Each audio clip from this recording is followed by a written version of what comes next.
Afternoon. Welcome to the Unit 11 of the Retail Marketing Mix Strategy in Block 3. Today we are looking into as we are looking through the Block 3, all different aspects of marketing mix strategy. Today we are moving to one of the P's of marketing mix, which is called the promotion, which entitles the communication mix strategy. So that's what we are going to look at in today's session.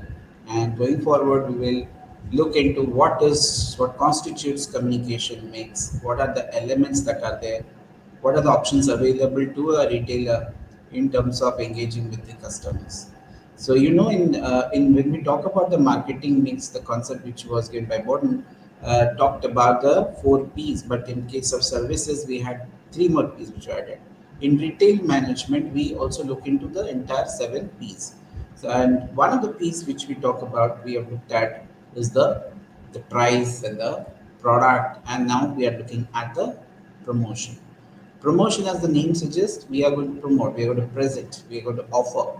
But that offering has to be, that product has to be communicated in a manner so that it reaches the target audience. And not only that, once it reaches the target, to what extent is it able to generate the right kind of response from the customer. So we follow something called the AIDA model of promotion when we're looking into the communication mix. So what does this abbreviation stand for? Obviously, any communication exercise that you take in marketing or with respect to specific reference to retail needs to first seek the attention of the audience or the target audience or the target group whom you are targeting.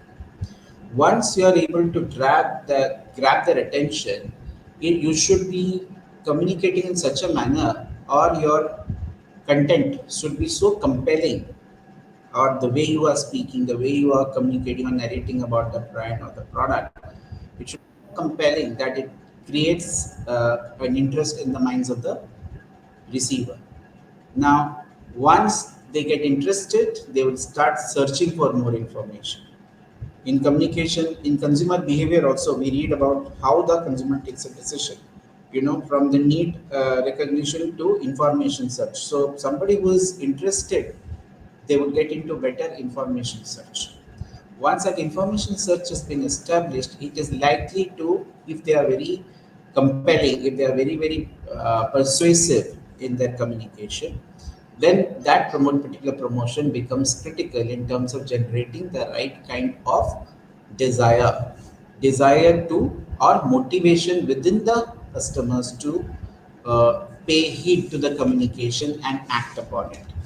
Once you are getting that, you will be able to move in towards an action part, which is the doing part. So AIDA deals with attention, interest, desire, and then act. Some of them also talks about the S part, which comes after A, which is the satisfaction parameter, which is, I think, is the every marketer's objective is to make ensure that the customer is end of the day is happy with the kind of engagement they have. So communication can be, if you look into the elements of communication, it looks into the broad spectrum in terms of what kind of possible ways in which they can. Uh, I'm sorry, there's a small glitch. Let's go there. Okay. So when you talk about communication, it consists of various kind of elements which can be used to communicate to the target audiences. Now, what are those elements? As you can see here, you can find that there's a very fair mix of options available to a marketer or a retailer in order to engage with the customers. So one of the most common factor which we all are aware of is the advertising. Then comes personal selling, publicity, sales promotion, direct marketing, and interactive marketing. Now, in all these channels of communication or the ways of communication, the critical part is to go through the ADA process, which I just talked to you about. So, all of them will have some element of seeking attention, interest, and desire in action. Because why is that action necessary? Because if that action will only result in the person asking for the product and buying it ultimately, which we call as conversions. So a lot depends upon what we are communicating to the target audience. In my retail management or in case of general marketing also, when we talk about communication, all these parameters can be communicated in different kind of flows. As you can see here, it can be on a one-to-one basis where it would use personal messages, like you remember mailers used to send direct mailers. It's a personal message that you can say, and we can nowadays we are using mobile for sending SMSs, WhatsApp for SMSs, Snapchat, and all that. That can be possible that you can send one to one. Then comes from one to many, where you are looking into mass media, something which uses the your magazines, advertisements, and all those kind of parameters to communicate to the target audience, the mass media. Advertising is basically is the most common way in which you can communicate from one source to many. Apart from that, we also from many to one. This is a realization which has come recently. Earlier, the communication exercise in marketing was perhaps was unidirectional. There was no scope for for the consumer or the receiver to throw back or kind of a seek a query or seek some kind of a clarification. So what happens is that there's a we need a kind of a feedback also. So they say that okay, why not build it into some kind of avenues, communication channels where you give a chance for the consumer or the receiver of the communication to respond. So you can have a feedback mechanism built into it. That makes your communication more precise, more effective. Then also we have another flow called many to many, which is we see in the social platforms today, in the digital social media platforms, many to many. You cannot control. This is one of the most uncontrollable part of the communication mix. Now, for a organization to be effectively communicating, they need to also control the channel on which they are using to communicate about the products and services. There are some avenues which are controllable. There are some avenues, mostly they are controllable, but there are some avenues which they cannot control. So over there, you have to be a little bit more sensitive about it. Organizations have corporate communications departments, which also deals with the communication mix elements, which we had just talked about. So if you remember, I just talked to you again just to reinforce. These are some of the communication mix elements which we can use. Now let's understand in a little bit more theoretical or in terms of the basic background in terms of what is the communication strategy which is followed today, or this has been in the market for quite some time now. It's nothing new. Earlier, we used to talk about only advertising and sales promotion to be the major communication channels or communication options left for a marketer to communicate. But today we're looking into integration. We're looking into integrating the various marketing communication that a firm would like to engage with the receivers. So what they do is the benchmark of integrated marketing communication, which we call as IMC. It basically tries to unite all these communication mix avenues which we talked about, like the advertising, the sales promotion, the personal selling, the PR, digital marketing, and the experiential interactional kind of marketing, everything rolled into under one head, which we call as the marketing communications. It is also important for unifying these elements. Now why is that? It is important because until unless you are, suppose you are talking from a retailer's concept, if you do not unify the elements which are talking about a product or a brand or a store, right, across all media, then what is the impression that you are trying to create? For example, if I'm talking something about my product or service in advertising, my sales and promotion should also add on to that. My public relations should also add on to that. Or it should also put in the publicity which I'm trying to use. If I'm using publicity, that should also talk about. If I'm talking about digital campaigns, if I'm using hoardings, everything, everywhere the communication has to be consistent.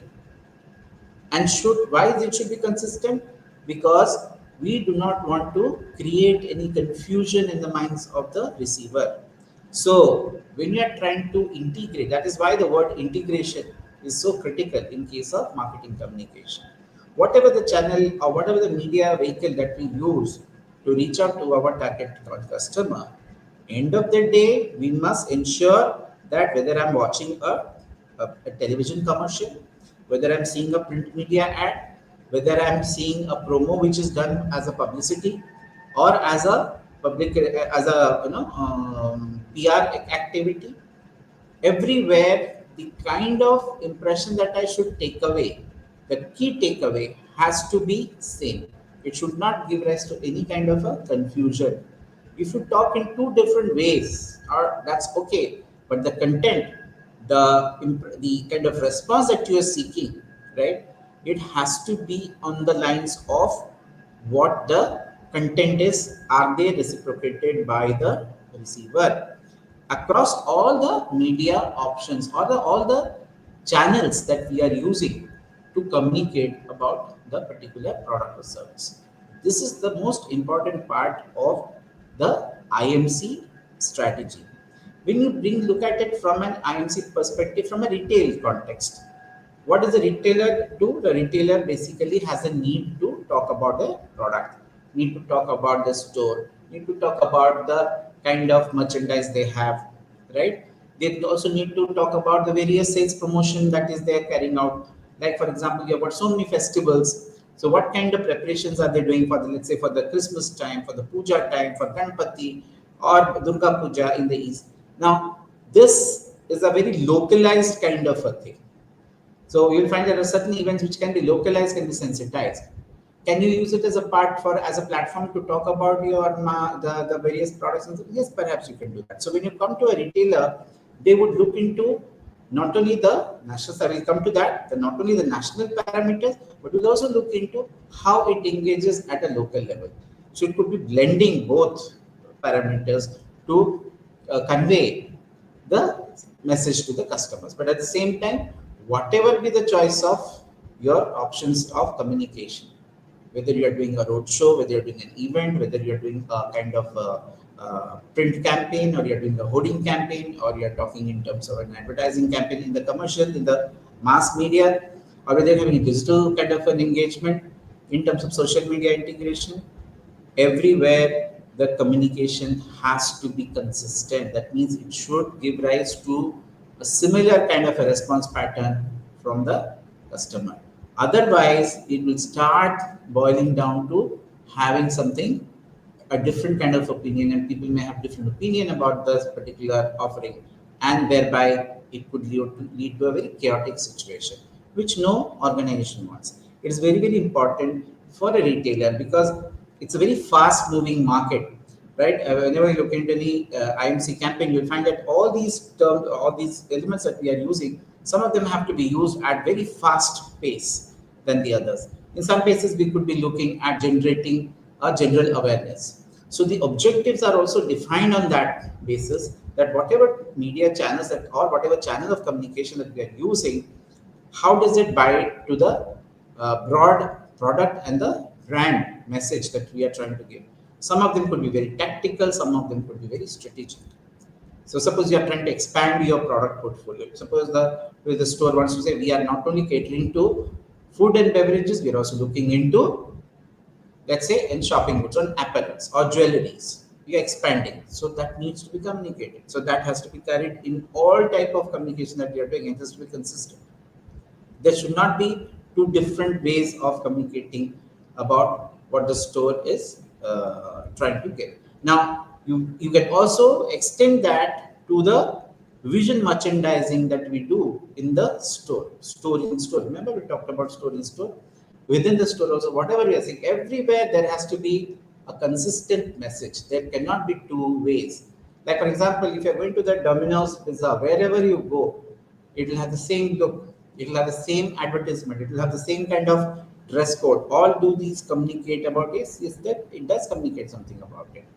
The look of the place, where the location is, wherever you go, you know this is a McDonald's store, this is a Domino's store. How do you know that? Because the store is designed in such a manner so that everywhere, wherever you go, the same kind of identity is being created with respect to the brand, so that the brand registers consistently across the market. There is no ambiguity, right?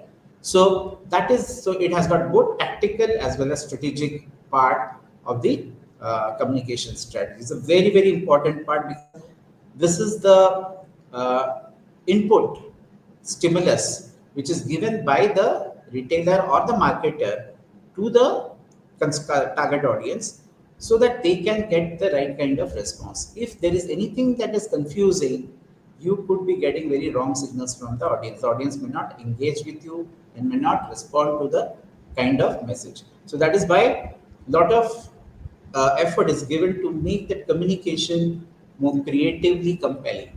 So they have got creative people who are working on campaigns. You must have seen television commercials. Yes, they convey something about the product or the service, but end of the day, it is told in a such a manner so that it evokes a kind of a positive response. Now, if you look into the IMC definition, I've already told you about the IMC definition. From an AMA perspective, this is what it says. A planning, AMA is American Marketing Association. All standard definitions in marketing are covered by AMA. So this is what AMA has to say, that it is a planning process which is designed to assure that all brand contacts received by the customer or a prospect for a product or service or an organization. Here we're talking about the organization also, because the retail outlet could be talking about itself, the company, the firm itself. So whether it's a product that they are providing or the service that they are providing or the company that they are providing, everywhere wherever there is a communication, the it should be designed in such a manner so that all brand contacts receive the same kind of relevant and consistent message over a period of time, so that they can infer that this is the one, the company or the brand which stands for this. They know the reason why they are going there. It's not that if I'm engaging with a brand in Delhi and another brand in same brand in some other part of the world, it is something different. It depends again on the company. A Coke is a Coke wherever you are talking, whether it is you are talking about US, in the European market, or in India. It's supposed to deliver a consistent message wherever. Suppose you talk about the open happiness campaign. It talked about open happiness everywhere. It cannot be open happiness only in one segment, right? So when they are using this across various media, and they are also integrating into the digital media, which goes to the all over the world, you have to also understand this, because there are cultural differences between countries. But at the same time, if you're a global brand, if you're a global retailer, what you are using the communication in order to create a response, it has to be kind of a consistent thing all over. If you look into the small parameters which can be changed, it has to be locally handled. It cannot be given in the mass media, right? Okay. What we need to do is, let's go further. What are the various elements of communication mix?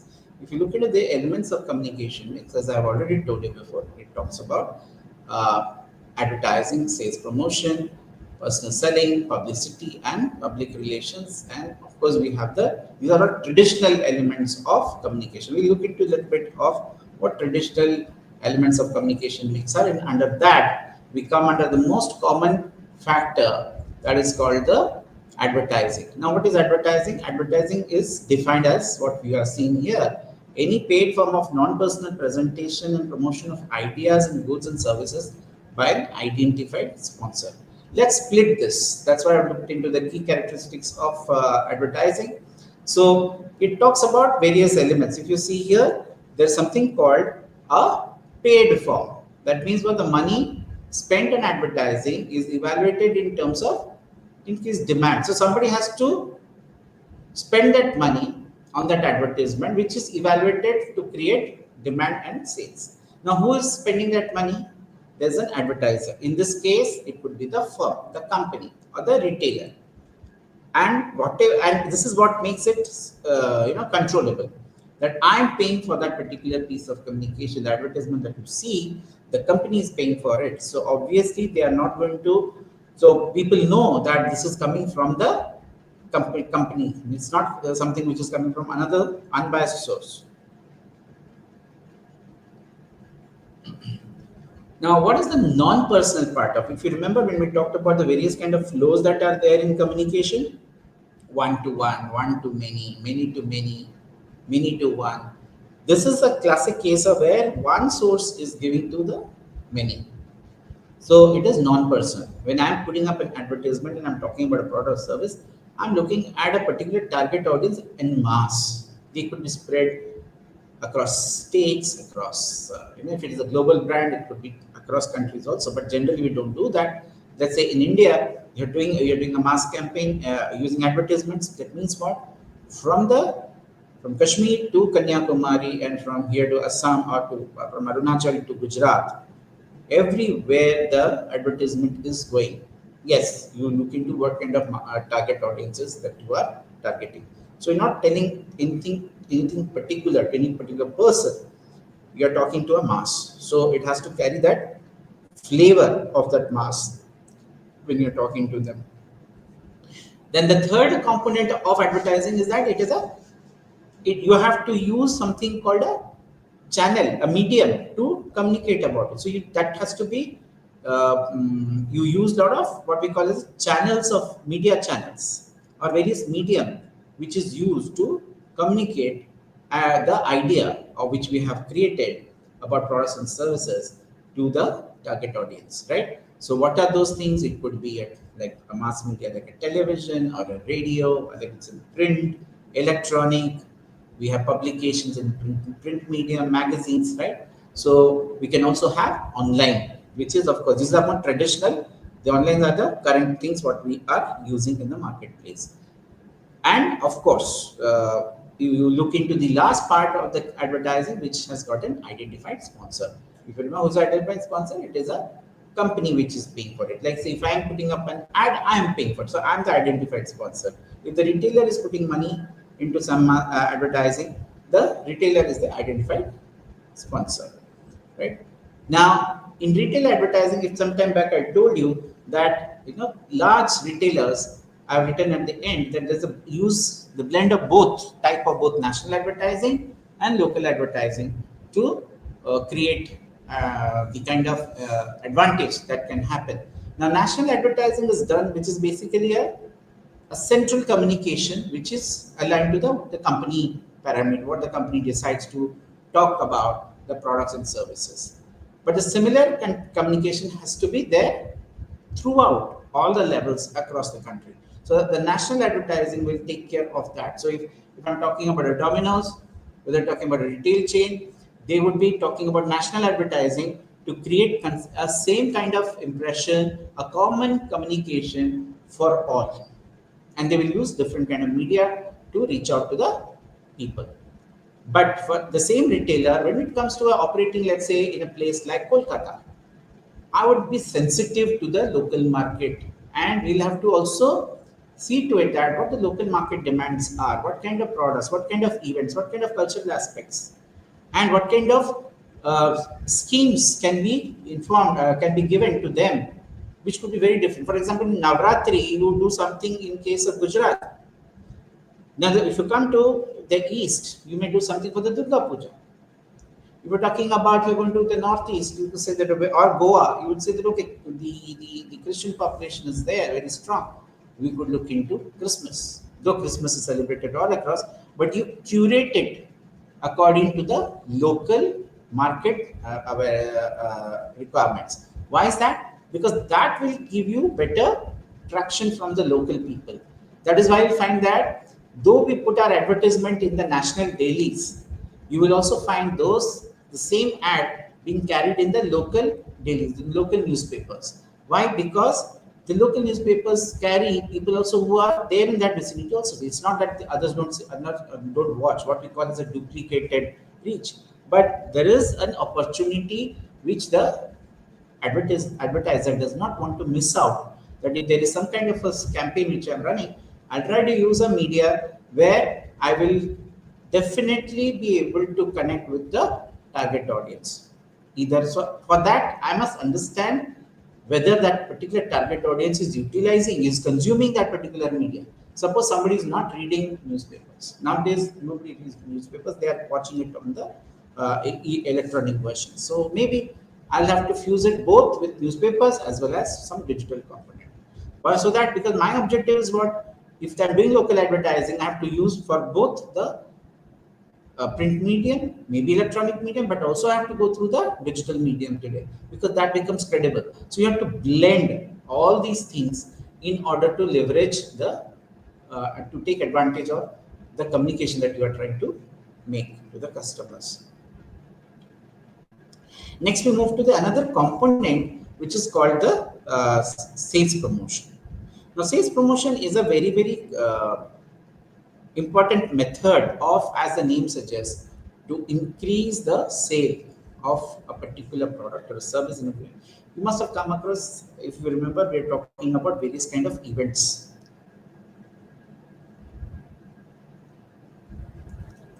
So that for that you can use sales promotion to increase your sales within that particular period of time. There are certain conditions under which sales promotion becomes critical. Now, what are the characteristics of a sales promotion? If you see the characteristics of a sales promotion, that first of all, I cannot run a sales promotion every time. I have to be very judicious as a retailer to use it time and again. So I'll have to I have to take notice of the current market scenario where my store is, or which kind of location they are located, what part of the country they are located, predominantly what is the cultural elements that can be looked into, and how does that impact the consumer buying behavior, who is now ready to or are ready to in a position to come and buy, right? For example, during puja time, you will find majority of the retailers come up with new opportunities. In Odisha right now, we are having something called Raja, right? So during Raja, it happens in the 13th of June. You find lot of, even in the, whether it is a film, whether it is a retailer, whether it is a apparel wala, jewelry, everybody comes up with something or the other during this period. So it has got time orientation. And the other component is that it has got some kind of an incentive to the people, because you have to motivate them to buy, because as the name suggests that it has to be some kind of a motivator for the person who is taking. That is why it is called sales promotion. It is why that's why it gives you immediate reaction. So you can understand that if I am triggering something, whether it is effective or not, will depend upon the strength of your incentives. Now, incentives can be given to multiple people. We'll talk about that in some time, right? And if you can see here, these are various methods of sales promotion which a retailer can employ in order to jack up their sales or to achieve their sales spikes. So what do? They can give incentives, they can give product samples, they can give some premium kind of treatment to them.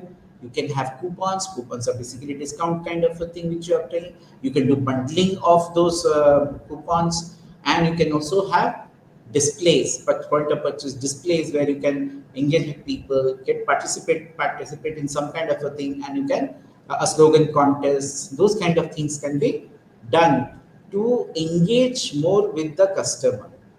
So that what happens? Suppose for a retailer also, you must have seen they are having a lot of road shows. They go back to their old customers and try to bring them back, say that you participate in something, and as a result, what happens? They are able to create more actionable kind of or more identifiable activities with respect to products and services. Customers who engage with that can also engage. If you see here, most of these incentives which are given are methods of sales promotion which are given are like incentive, are some kind of a incentive to the person. Now, incentives can be looked upon from both two ways. One could be the incentive to the consumers. It is consumer oriented. Some of them are, like in case of loyalty programs, consumer oriented. Incentives can be given to coupons are customer oriented. Now, there are other things like point of purchase displays, product placement, product sample. Now, this is given to the various intermediaries. That means what? the various people who are associated as the staff members. You are giving, suppose you have a retailer, the company gives a lot of incentives to them that okay, for this particular period of time in the month of July, if you pick up so and so, we will give you some kind of a premium kind of a target margin, right? Earlier you're getting some kind of a margin, I'll increase my margin. You're getting 4%, I'll make it 5% for a very brief short period of time. You can do a lot of visual merchandising for the sales promotion which you have created for the consumers. For example, if somebody is coming to your retail outlet and the retailer doesn't know anything about the sales promotion because he's not motivated. So what you can do, you can make them participate in various contests, retailer contests and things like that. As a result, what happens? They give you a special treatment. During that period of time, they give you a special place for displays, product placements. They also, you can give more samples. You can say, okay, you are buying one box of this, you can take another box which you can get if you are paying within, operating within this particular period of time and looking into the incentive that you want to give to the customers. So it works both ways. You are not only motivating the end user, you could also be motivating the intermediary. So sales promotion can be used by the firm, by the marketers to effectively get more retailers traction as well as the customers traction. So if a lot of big time retailers, they would do it for their manpower at the sales force. So they get into various contests among employee contests. You must have seen employee of the month, employee of the week, those kind of things. They give a lot of recognition. So that is some kind of a incentive that you can give. The other way in which your promo communication mix handles is that of public relations and publicity. There's a certain difference between publicity and public, but the benchmark is very simple, that how to inform something about the company, which is good, right? But we also have publicity. We must be reading what's in the public release stands. When there is a launch of a product or a launch of a store, we see a lot of publicity in various media, newspaper coverage is there, television coverage is there. So these are all publicity areas. The basic idea is to create more feel good factor about the achievements of the company, about the CSR activities, how they contribute in the society. They want to be, this is very different from your advertising. Here, the communication could be very subtle. It may not be engaging for play for for offering something for the sales perspective, but it creates a very good feeling among them. But yes, when you are launching products, you can also use publicity to talk about what kind of new products you got. You can have a write-up being written by a, let's say, a card expert in your newspapers or magazines, or create a podcast. Those kind of things can also be done. So publicity and public relations, if you see, public relations is a more long-term perspective. Yes, PR as an activity is an important part. There are times when companies face a lot of issues. Like for example, if you remember, the Cadbury's face a problem for the one of the for the fungus in the chocolate. So what did they do? They used PR basically to convey what steps they have taken to overcome the problem. During crisis time, also public relations come to a big major thing. In case of product, in case of marketing, also this is very very important in terms of which I gave you in terms of your products which have during Maggie when they were off the shelf, Nestle had to impose public relation campaign to basically tell the people what kind of measures they are taking. They are more positively oriented, and of course they are controlled by the company. And there are various PR agencies, professional run agencies, which give lot of inputs to the market in terms of what can be said about the products, the services, and the company per se, right? So they proclaim a lot of things. They sponsor a lot of things, and yes, to some extent, I would say it is biased because it is controlled by the company.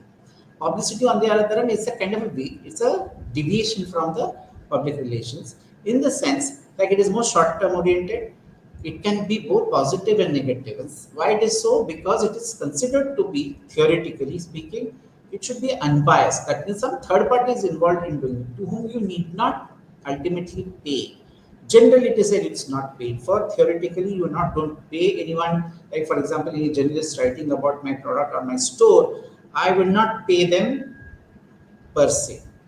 But in when it comes to marketing, you could also be taking them, going through a press releases. You must be giving some kind of incentive to them to buy to write something about it. But that is technically speaking, we cannot say it's not ethical. But from publicity point of view, the media is considered to be, or the third party is considered to be an unbiased person who could be influencing the press. That's why it is more credible compared to your advertisement, because advertisement comes from the company, whereas your publicity is considered from coming from an unbiased person. So for example, if you're an automobile manufacturer and the same the you are launching this brand, the same brand is getting some kind of a publicity in form of an auto expert who's writing, or an automobile expert who's writing about it.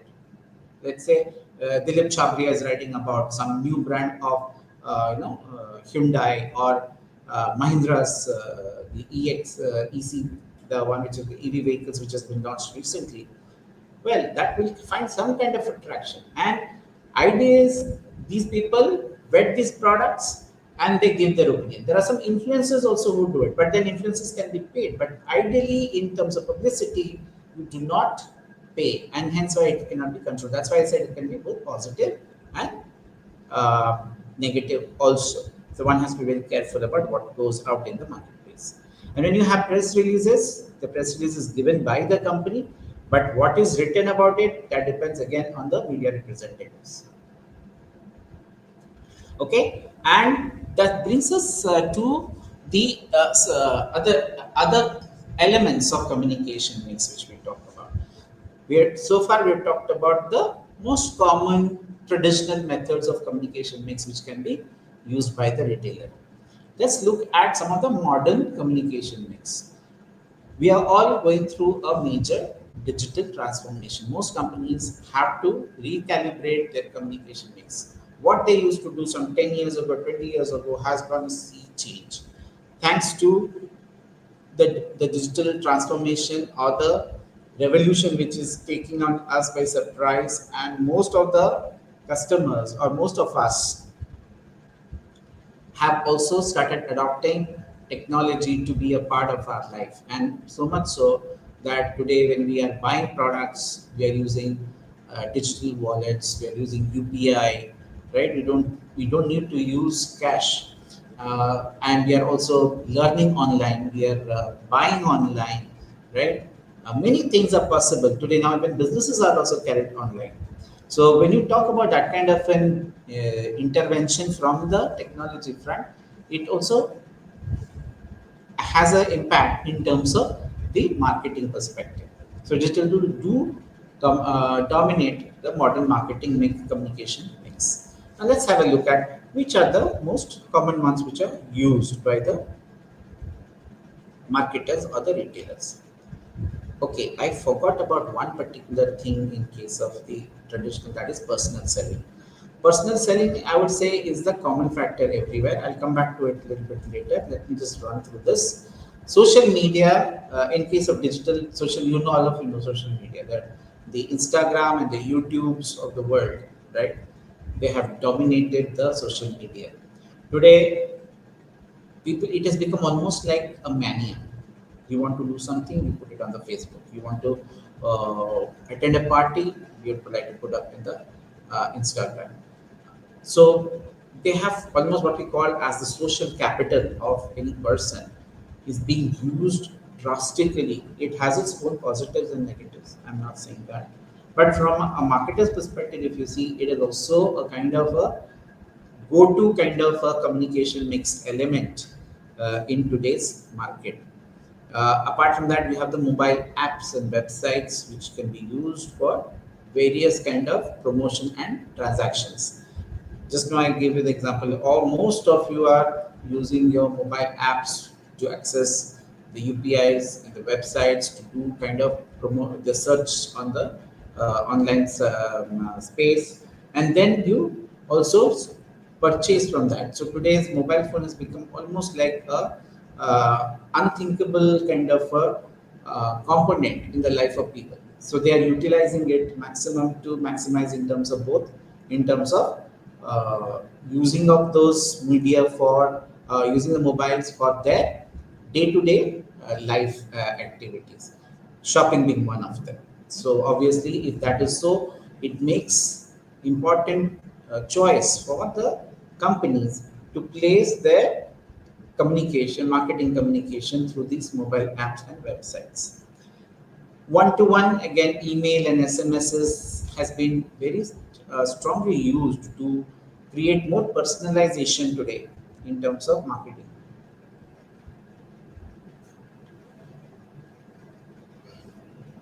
Because if I have to send some kind of very personal message, one to one message, I would definitely go back to something called email marketing, because it gives me the privacy, it also gives me the traction, the attention from the target audience, and thereby I'm able to convey whatever I want to say regarding my products and services or the schemes or whatever it is through the and also sometimes the customer care. Suppose something goes wrong, I can utilize that as a platform to engage, to get feedback from them, from the customers, and also clarify a lot of issues. There could be various clarification which could be required. I was talking about personal selling. I'll come to that a little bit later. How important is this for getting some kind of a clarification for your activities? Going forward, we also look into the those tools which help you to go for live streaming. Today, retailers are using live streaming to demonstrate their products while the person is on the go. For example, you are driving in the car and you made a search for a particular hotel. Within seconds, you will get pop-ups on the phone which say, okay, they suggest tips. This could come, and that primarily essentially is becoming because you are talking about technology which is assessing the customer needs on a real time basis. Suppose you are on a retail outlet, you are in a departmental store, and you are very confused with a certain product. You could also use technology to give it, depending upon what sort of are you confused to buy. Nowadays AI has been able very clearly to even preempt, based on your kind of behavior that you show or the kind of questions that you ask, the prompts that you give. Based on that, they can also understand what the requirements are to create more engagement with the customer. So to that extent, yes, it is. One can say that it is intrusive. It is. It can have something on the privacy issue, but I would not say that marketers would be concerned with that, because with the products and services that you buy, some of them are mostly for personal consumption. So obviously, they would also like to get more validation. So this many to many flow of communication definitely engages more with the customer and acts for the benefit of the, so the retailer can be more responsive towards their customers. So in terms of CRM also, if you see customer relationship management, it helps you to engage more, share more, and not talk about everything, but talk what is pertinent to them. So based on estimate, they can get into, and all these are switchable. It's not like watertight compartment that if you're using social media, you can't use mobile apps, you can't get into email or anything. You can always use any of them interchangeably. The point is the marketer ready to offer this to the target audience? Okay, I would come back to the just a one particular element which was left out in the traditional model, that is the personal selling. Why it is important? Because personal selling is also a type of communication.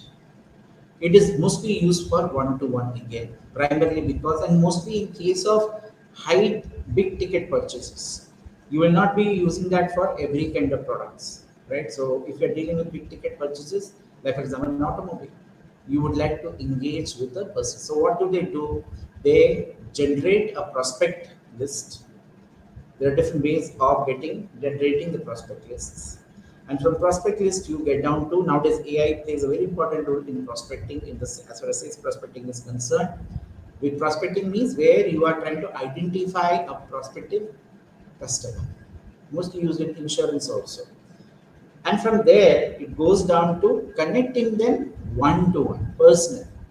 Now, many people also shy away from this. Now, understand in which case a customer would like to engage. For example, if I'm going for a travel tours, right? I'm going to Europe.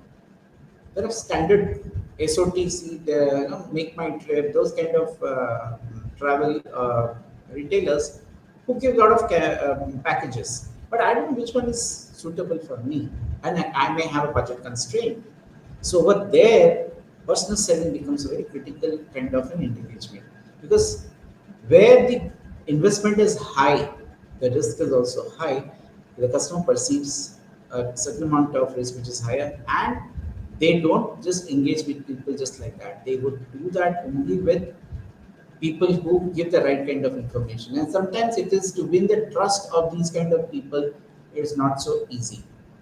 So that is why we must look into how you are going to, the prospect has to be handled. So there has to be a certain kind of preparation that needs to be done.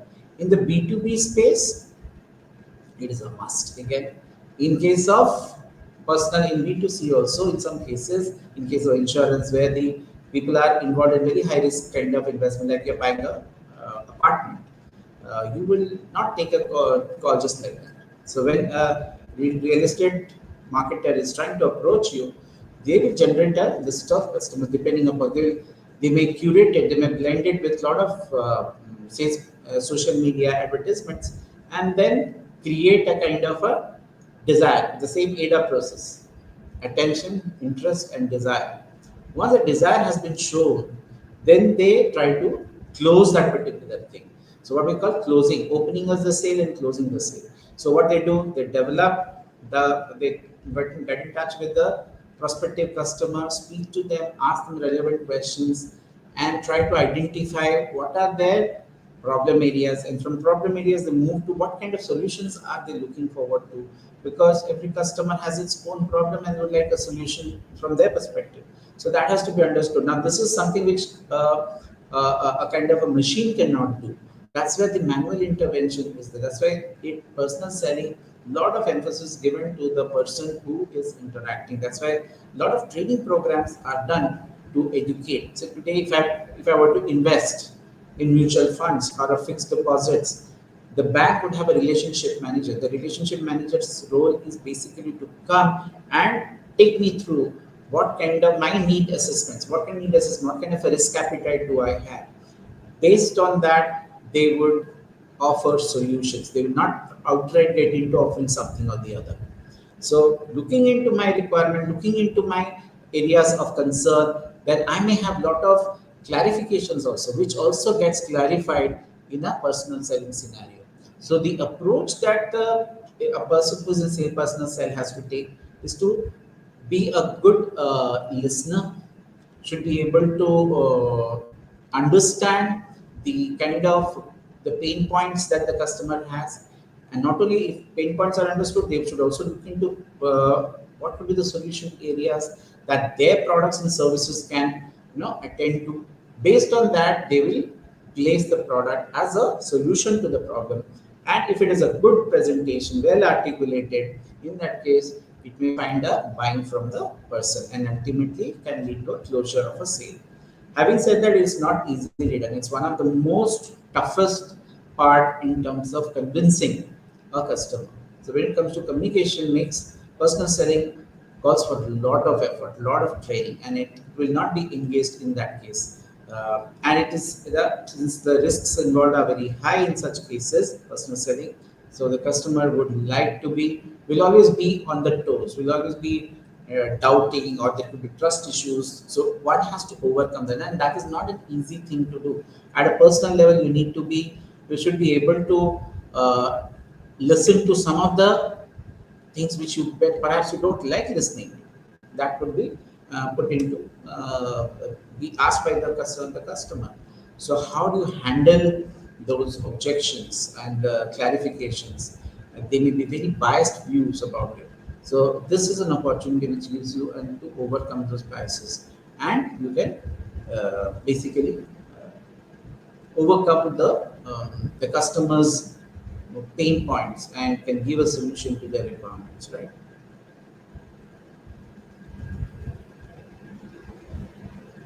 Okay, so that is what is important for personal selling point of view. We are now getting into, if you see the in the actual world, the photocopiers, right? The Xerox, they channelized, they completely found out a completely different way of dealing with sales, the personal selling. They banked not only on, they found that okay, the sales or the customers buy primarily not because of the processes they follow or the good products that they have. Product has to be good, but by how you focus on the behavior of the the people who are in the sales function. So the people who are engaged in the personal selling, they have to be very well trained. Until unless they have the habit or they are very tactful or they are well informed, and they have to have a complete scenario of how your product vis-a-vis your competitors. So that amount of level of preparation is very strongly advocated in this personal selling.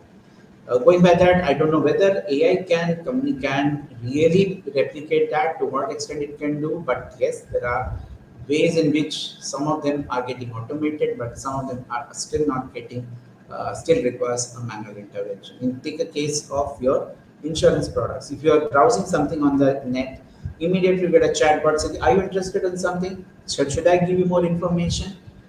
Now they are able to track my activity and give a kind of a question to me, and then they are able. But those are all frequently asked questions. They would not suffice for the personal selling, because personal selling would be mostly it has to be beyond the frequently asked questions. So the degree of involvement in case of personal selling is extremely high.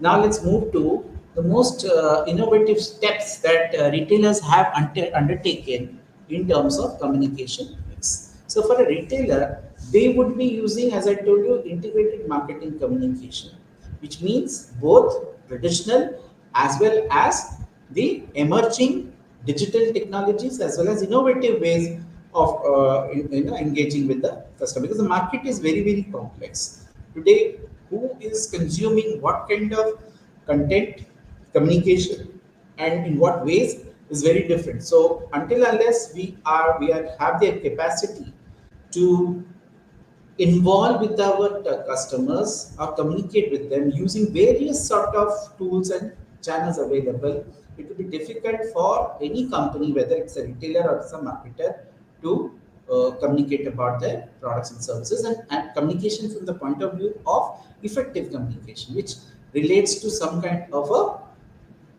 takeaway in terms of achieving something, right? So let's look into some of the innovative steps which are taken. First is where we have seen that, if you remember, we talked about a term called omni-channel.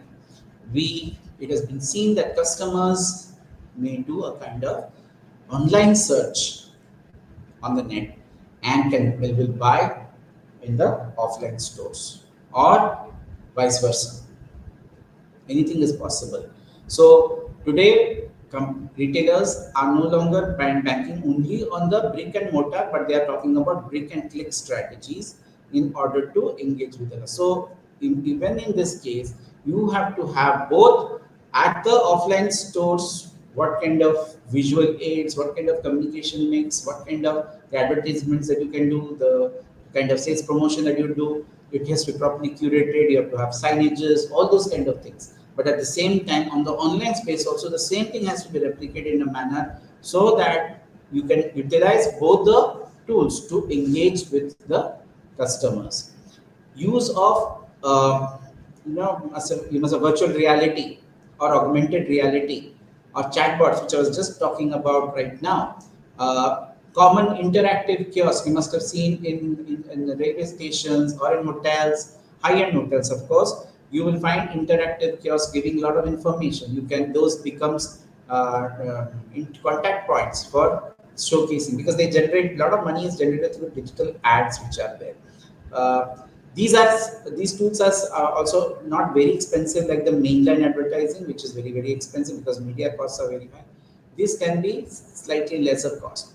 Today, if you see retailers like Lenskart and all, or even Mintra, they're using augmented reality to basically stimulate how will that particular product look, right? You are ensuring that the engagement factor is very, very strong. Today, a Lenskart guy comes to your, you can see online, or they can come to your doorstep, give you the various frames or specs that you want to use, and you can have a look at from one to one. So you can integrate both offline and online tools to engage with the customer. Chatbots, if you just now I gave you the example, if I want to invest something, if I want, the moment I put it onto my browser that I want to buy something, I want to buy a new car, immediately there's a search engine optimization which talks about, the next time I talk about car, I'll get some hundred lined up pops which will come, or ads which will come saying that so and so, and they may even go into the level of digging into my numbers from where they get it. We do not know. That is one of the issues which the customers are very privy to, that the customer privacy, I was telling you right from the beginning, is a very important part, but they start giving you those kind of inputs. So chatbots can be, if you want to have a query to be taken care of, it can be utilized there to give you some information. Suppose you want to go for, suppose you want to look after a new car and you want to test it out, you can book your test drives on that chatbots after talking to the chatbots. There are some areas where the manual intervention will be required, so over there, yes, you can do that. Interactive kiosks, whether buying from a burger to, you're placing some kind of your e-line tickets, right? Getting your what do you call boarding passes. Interactive kiosks have been effectively used by the retailers to engage with the customers. Gamification contests are another areas which have been used to involve customers, like looking into their part of simulation, where you're trying to simulate things. And Mintras and the all the most of the reels, the Insta world is always ruled by the influencers and the various uh, people who could influence you to buy certain products. You must have seen reels using influencers to talk about their own brand. So they very, very subconsciously push their brands to engage with the customers. Some loyalty programs can also be taken up, looking into the retailers. You must be go to Pizza Hut very often. They pass on looking into your activities. They will pass on to some kind of pleasantries to on your birthday, on your anniversary, or whatever it is. They can also send you some bouquet of on your birthday. So it's a good feeling end of the day. So all these innovative steps help in creating a kind of a scenario where the customer is not left to itself wondering as to what is there. So today we talk about the social shopping habits. Yes, people do, and I've told you before. Sometimes today shopping is considered to be more therapeutic.